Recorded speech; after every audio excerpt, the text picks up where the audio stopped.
Halo teman-teman YouTube-nya Mika, kita ketemu lagi di topik yang baru. Hari ini kita akan membahas tentang cara efektif bagaimana untuk bisa menguasai kompetensi tertentu. Karena di organisasi atau di industri ini menjadi tuntutan yang sangat penting ketika kita menghadapi satu pekerjaan, kita harus menguasai kompetensi tertentu. Gimana sih caranya Kak Mika? Yuk saksikan videonya dan jangan ketinggalan.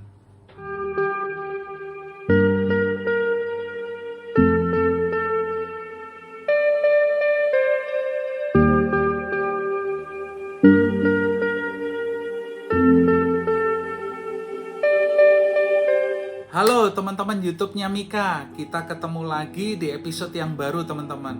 Hari ini kita akan membahas tentang bagaimana sih Kak Mika cara yang efektif supaya kita bisa menguasai kompetensi tertentu.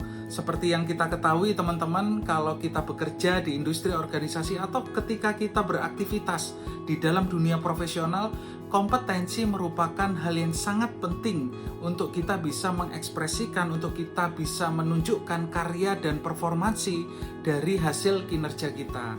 Jadi sebentar lagi kita akan mengulas sedikit tentang bagaimana kompetensi itu dibentuk dan bagaimana supaya kita bisa menguasainya. Yuk langsung aja ya teman-teman, kita mulai. Jadi teman-teman, kompetensi ini merupakan salah satu tolak ukur bagaimana kompetensi ini dipegang, bagaimana kompetensi ini dikembangkan, dan pada akhirnya kompetensi ini yang akan diuji juga untuk menunjukkan apakah seseorang bisa mampu perform di dalam pekerjaannya, ya atau tidak. Nah, bagaimana caranya Kak Mika untuk supaya kita bisa efektif menguasai kompetensi tertentu itu? Kompetensi ada banyak ya teman-teman ya. Ada soft kompetensi atau soft skill, ada technical kompetensi, hal-hal praktis, hal-hal yang di lapangan, hal-hal yang terkait dengan operasional yang biasa kita kerjakan. Itu disebut dengan technical kompetensi. Kalau soft kompetensi, hal-hal yang diperlukan di dalam diri kita untuk mendukung supaya pekerjaan tersebut berjalan dengan baik. Nah, bagaimana cara efektifnya?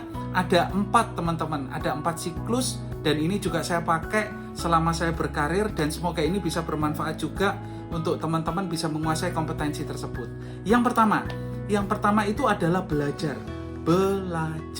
Nah, belajar di sini bagaimana caranya ketika teman-teman menemukan kompetensi baru, teman-teman jangan takut dulu.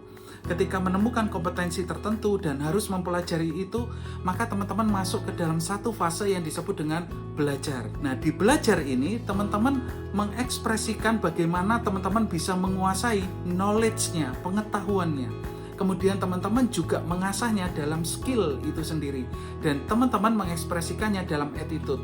Karena kompetensi itu adalah kombinasi dari ketiganya, knowledge, skill, dan attitude. Dapat ya teman-teman ya.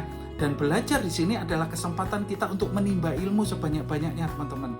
Jadi jangan takut, jangan cemas, teman-teman ambil waktu, teman-teman pelajari, mengikuti training, mengikuti mentoring, mengikuti proses education, certification, itu jika ada certified apa pada kompetensi tertentu, teman-teman ikuti setiap prosesnya.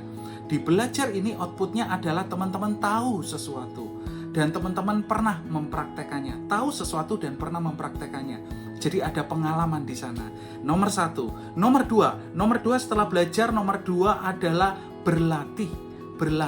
Nah, konteks berlatih ini, apapun yang kita pelajari, pengetahuan apapun yang kita punya, skill apapun yang kita ketahui, attitude apapun yang kita tersadar saat itu bahwa itu penting untuk dimiliki, tidak akan berarti apapun ketika kita tidak melatihnya. Berlatih itu berbicara tentang melakukan. Kata kuncinya melakukan. Nah, berlatih di sini teman-teman masih bisa didampingin oleh trainer, oleh mentor, oleh coach. Teman-teman bisa belajar oleh orang-orang mereka ya, subject matter expert yang mereka memiliki keahlian itu, dan berlatih adalah kunci bagaimana supaya kita bisa memvisualisasikan apa yang kita pelajari. Jadi tidak hanya belajar, tapi juga berlatih. Yang ketiga teman-teman, internalisasi kehidupan. Internalisasi di kehidupan, internalisasi dalam lifespan-nya teman-teman, masukkan ke dalam keseharian teman-teman. Ini yang paling penting di langkah ketiga. Kenapa teman-teman? Ketika teman-teman mempelajari kompetensi tertentu, keahlian tertentu, knowledge tertentu, attitude tertentu, maka temukan kenapa aku harus memiliki kompetensi itu. Kenapa aku harus tidak hanya memiliki, kenapa aku membutuhkan kompetensi itu. kenapa aku perlu belajar, kenapa aku perlu mengimplementasikan, dan kenapa kompetensi itu penting untuk menyempurnakan sesuatu dalam hidup saya. Nah, ketika teman-teman bisa menginternalisasikan ke kehidupan, teman-teman punya alasan kuat untuk melakukan kompetensi itu hari ke hari. Ini kata kuncinya. Untuk menguasai kompetensi tertentu tidak hanya belajar, tidak hanya berlatih, tapi menginternalisasikan kehidupan supaya kita punya alasan yang kuat untuk kita melakukan dan mengimplementasikan kompetensi tersebut, dan kita bisa enjoy, bisa menikmati ketika kita melakukan kompetensi yang baru itu. Langkah keempat yang terakhir adalah praktekkan. Ini outputnya adalah konsistensi. Nah, kalau tadi bicara internalisasi kehidupan, itu komitmen outputnya teman-teman. Tapi kalau sudah bicara praktekkan, itu berarti outputnya adalah konsistensi. Apa bedanya Kak Mika dengan yang berlatih tadi? Kalau berlatih, kita masih bisa didampingin. Ada mentor, ada coach, ada facilitator atau trainer. Tapi ketika sudah praktekkan, maka teman-teman sudah harus menguasai kemampuan itu dan mempraktekkan kemampuan itu sendiri atau kompetensi itu sendiri, bahkan tanpa mentor, bahkan tanpa coach, bahkan tanpa fasilitator. Kak Mika, ketika mempraktekkan, masih boleh nggak kita punya mentor? Boleh banget. Masih boleh nggak kita punya coach? Boleh banget. Masih boleh nggak kita punya teman untuk diskusi? Sangat boleh. Tapi kelas pada saat teman-teman mempraktekkan, konteks mentor dan coach itu tidak lagi menjelaskan tentang apa konsepnya, bagaimana cara melakukannya, tapi membahasnya adalah kasus per kasus. Ketika itu dipraktekkan, kasus baru apa yang terjadi? Oh, ada sesuatu yang tidak dipelajari terkait dengan kasus itu. Ada ruang diskusi di sana. Dapat ya teman-teman? Kata kunci sukses mempraktekkan adalah konsistensi. Karena ketika teman-teman berhasil konsisten melakukan hari demi hari tanpa bosan, dengan didukung yang tadi internalisasi kehidupan, punya alasan kenapa aku harus perlu punya kompetensi itu, menguasai kompetensi itu dan melakukan kompetensi itu, maka teman-teman tidak akan pernah bosan mempraktekkan karena teman-teman punya alasan kuat untuk menguasai kompetensi itu. Dan sebaliknya, nanti kalau teman-teman muncul kompetensi yang baru, siklus ini akan berputar. Dari mempraktekkan, kembali lagi belajar. Dari belajar, berlatih. Dari berlatih, internalisasi ke kehidupan atau alasan kenapa kita perlu kompetensi itu. Baru praktekkan kembali. Ini adalah siklus bagaimana cara efektif untuk kita menguasai kompetensi tertentu atau kompetensi baru.